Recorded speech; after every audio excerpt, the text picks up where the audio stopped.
Hello, good to see you guys all again. So if you haven't checked my previous videos, I'll be glad if you guys can watch it. The reason I'm making all these videos are also because when some of my friends asked me how to find a job here, I figured out that there are some really important things that they do not have enough knowledge about, no matter it's their resume or their approach, which could have saved a lot of their time and effort if they knew it before. I was in the same situation 2 years ago. So I think by sharing my experience, I could help more international students who are facing the same challenges. Back to our previous topic. Today we are going to talk mainly about mindset. Mindset is just so important that it could even land us to an offer when we have no experience or advantages. Just considering myself, I was not in a really good position when I was in my final semester of uni. So it is said that there are 3 things that are really important to finding a job: experience, referral, and projects.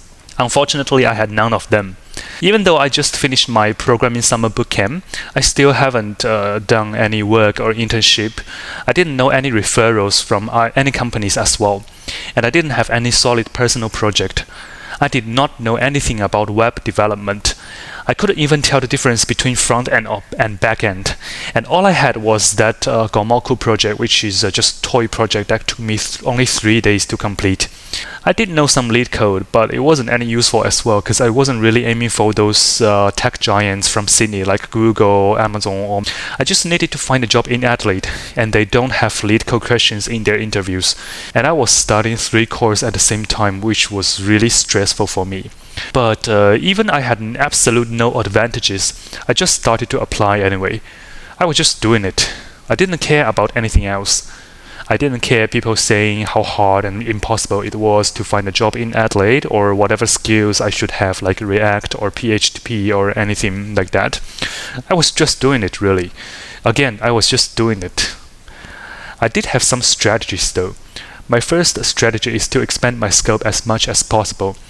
I applied to all sorts of companies, including the big ones like RAA, Big Four, Telstra, and other smaller companies like Syntalix, Chamonix, Yishun, and RSP.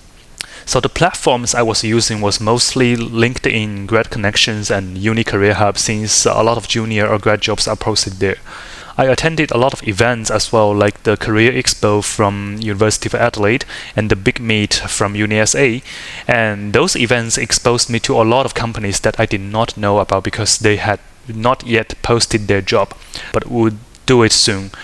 It might seem like a waste of time to show up everywhere and just get rejected all the time, but it's actually a very solid approach to maximize our chances of getting hired. If we get hired by one of these companies or just maybe even getting an interview, it will be the result of us trying everywhere. So my second strategy is just to follow up. I didn't just show up at these career events and just had a look around, then go home.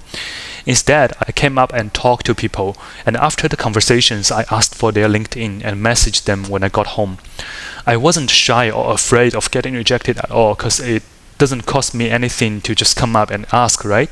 I also texted basically every recruiter after I submitted my applications to show that I was really interested in their roles. I basically was harassing everyone just to get a job at that time. Although most of them did not reply me at all, I eventually landed my graduate job at the Big Four by messaging the HR right after I submitted my application. And that lady was extremely nice and replied my message from the beginning and answered a lot of questions throughout the whole application process. I will talk more about that in the next videos. But before I get that job, I was rejected all the time. But even after I got rejected, I still replied to the employers very politely and thanked them for their time, in case they might just need some people again in the future and thought of me. And luckily, after around 2 months of efforts, I finally got an in-person interview from IRL Crossing for an unpaid internship. And that got me the job. I'm gonna talk about some more details in the next video because this video takes so much longer than I imagined. Also in the future, I will delve deeper into how to write your resume, answer interview questions, and other important topics in more details as well. So if you think this video is helpful, please like it or post some comments under it so that more people can see and get some help. Thank you so much, guys.